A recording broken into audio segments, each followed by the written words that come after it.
Bueno, y seguimos hablándoles de Onward, Unidos, esta nueva mágica película de Pixar y Disney. Me encuentro con Louise y también Vincent, que nos van a hablar un poco sobre efectos especiales y sobre la magia. Hi, you guys, how are you? Hi, good, how are you? You know, in Spanish it's called Unidos. Unidos. Unidos, yeah. So you are Unidos here today, to talk about Onward. So what is so great, when they pitch you the idea about this story, about two boys, two brothers, missing their father and having this magical world, what came to mind?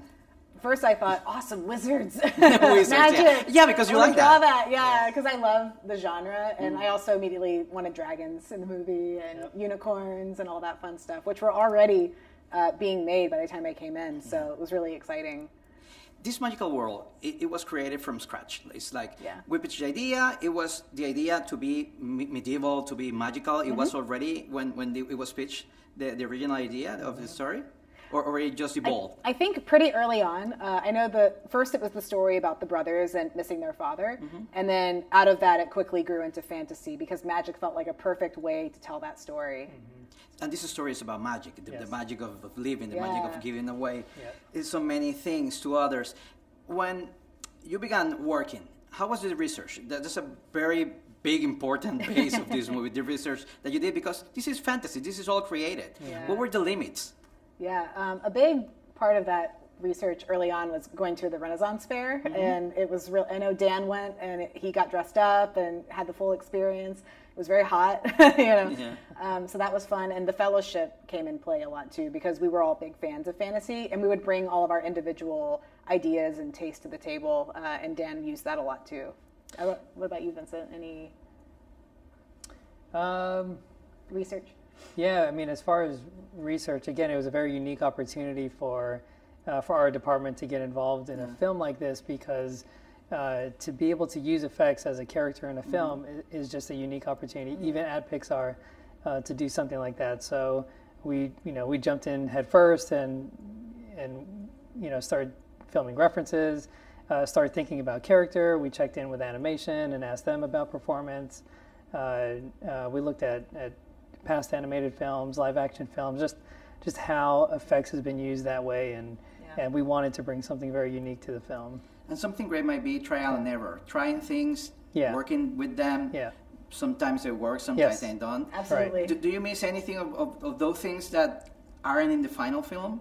Like some things you tried in the process? Yeah, well, I think on our end, there's things we tried that, again, we sort of ran the spectrum between 2D and 3D, and some things were really great in 2D, but it just didn't fit into the world, the whole entire world of what we were doing with Onward itself. So it just wasn't the right place for it. But it's a cool idea, but it's just not the right world for it. So it would feel out of place if we added it. But we learned from that and borrowed some of those ideas and made it something more physical that would fit into the film. Yeah. There's magic in this movie, but sometimes this magic comes from within, from how people change, from how people feel, and the self-esteem that sometimes we gain through life. That's a very important part of this movie. And what do you think people is going to take away when they sit in the movie theater and watch Onward? So when Dad in his spell says, maybe there's a little magic in you, I hope people feel that about themselves and their own self-confidence. And for me, it's like making art or something that you're really good at that you can bring to the world. That's magical, that's special. And I hope people, even just self-confidence and self-esteem is such an important thing. And to me, that is what magic represents in this movie. Yeah, and your relationships with people around you. Yeah, absolutely. I think is important. That's something great about Onward, because when we get to the movie theater, we saw a screening, you enter this magical world, this fantasy that is, it's not real. But it feels so real and so relatable. Oh, that's great. That's awesome. How do you get that? I'm glad you felt that. Through that? Yeah.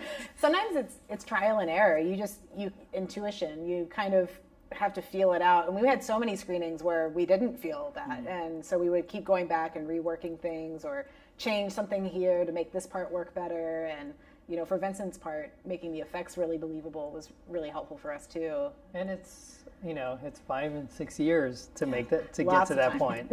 So it's not a very easy thing to find, but it takes a lot of just patience, persistence, discipline, and eventually you know, by really hitting the story with a bunch of people, you find the essence of that story. Yeah.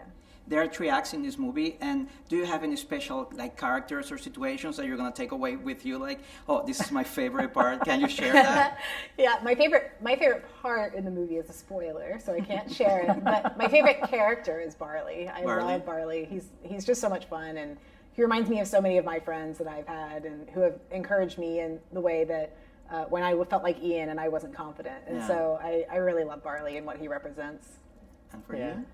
I love Dad. I love the whole top half is so great. Is just inanimate, and then the bottom half is Dad, and just watching the relationship of that is there's a lot of comedy there. Yeah, and it was great because for us grown-ups, it's like we cannot burn this. I just snap and remember we cannot burn this. It's so funny. I thought the same thing. We watched that movie just to kind of see how the dead body worked and everything, and it was really inspiring. Yeah, and I always remind myself how I felt when I first saw the first animation test of Dad, so really, and the way I laughed about that. I knew like over time, like okay, I saw it already, but when people see this for the first time, they're gonna it's hysterical. So for you who work here, where is the secret of Pixar of making great movies and movies that make us laugh, cry, and be just happy? I think it comes for me. I think it comes from. Whenever the director wants to tell a story, they really encourage them to tell a story that's authentic and genuine and from the heart. And I think that whenever you're coming from that place of authenticity and realness and vulnerability too, it makes the movies relatable to everyone, and you feel that emotional connection because we're all so human and connected in that way. And I think that's really special about this place is the studio wants the director to be very personal with their stories. Okay. And it is. Thank you very much for your work. Thank you so much. It was so nice to meet you. Yeah, nice to meet you.